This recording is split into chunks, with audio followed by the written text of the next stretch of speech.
আসসালামু আলাইকুম। আশা করি সবাই ভালো আছেন। সো আজ আমি আপনাদেরকে দেখাবো কিভাবে ফ্যাব আইকন ইউজ করতে হয়। তো ফ্যাব আইকন মূলত হচ্ছে, আমি একটু গুগলে যাই। google.com এ যাওয়ার পর আপনি এটার কর্নারে দেখতে পাবেন। আমি এটাকে দেখিয়ে দিই। অর্থাৎ এই যে আইকনটা দেখতে পাচ্ছেন এই জায়গায়, এটাই হচ্ছে ফ্যাব আইকন। অর্থাৎ এই আইকনটা কিভাবে আনবেন, একটা ওয়েবসাইটে ফ্যাব আইকন কিভাবে সেট আপ করবেন।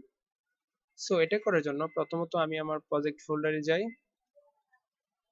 প্রজেক্ট ফোল্ডারে যাওয়ার পর আমি এই জায়গায় একটা ফাইল ক্রিয়েট করি favicon নামে, এবং এই ফাইলের নামটা রিনেম করে favicon দিয়ে দেন হচ্ছে favicon.html, দেন এন্টার প্রেস করে এস করে দেব।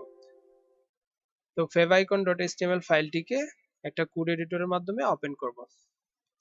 তো ওপেন করার পর আমি এই জায়গায় HTML5 এর একটি স্ট্রাকচার ক্রিয়েট করব। HTML5 লিখে যখন আমি কিবোর্ডে ট্যাব প্রেস করব, অটোমেটিক্যালি একটি স্ট্রাকচার ক্রিয়েট হয়ে গেল। তো HTML5 এর একটি স্ট্রাকচার ক্রিয়েট হওয়ার পর,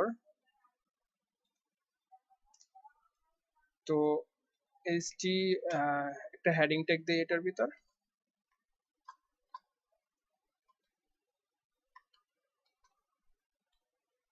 এবং এই পেজটাকে সেভ করে এখন যদি আমি এই পেজটাকে ওপেন করি, অর্থাৎ ফায়ারফক্স এর মাধ্যমে ওপেন উইথ ফায়ারফক্স,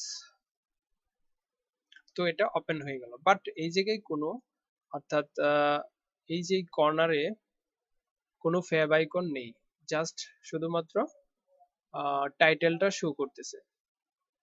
এই যে এই জায়গায় কোনো ফ্যাব আইকন নেই। তো এটা আনার জন্য আহ, প্রথমত আপনাকে ফাইলের ভিতর গিয়ে একটা লিঙ্ক ট্যাগ নিতে হবে।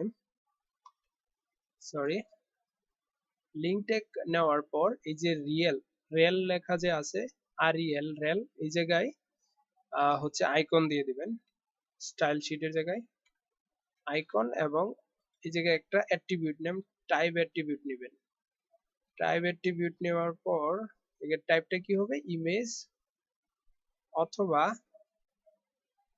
এক্স আইকন, এবং ইমেজের পার্টটা এই জায়গায় দিয়ে দিবেন, এবং ইমেজের নামটা এই জায়গায় দেওয়ার পর যখন আপনি কিবোর্ডে কন্ট্রোল চেপে ফাইলটাকে সেভ করে, অথবা ফাইলে গিয়ে সেভ করে যখন আপনি পেজটাকে রিলোড দিবেন, তখন দেখতে পাবেন এই জায়গায় ফ্যাব আইকনটা শো করতেছে। অর্থাৎ এই যে এই জায়গায় দেখতে পাচ্ছেন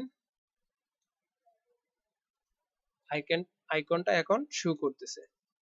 সো এভাবেই আপনি আপনার ওয়েবসাইটে একটা ফ্যাব আইকন ইউজ করতে পারেন লিঙ্ক ট্যাগের মাধ্যমে।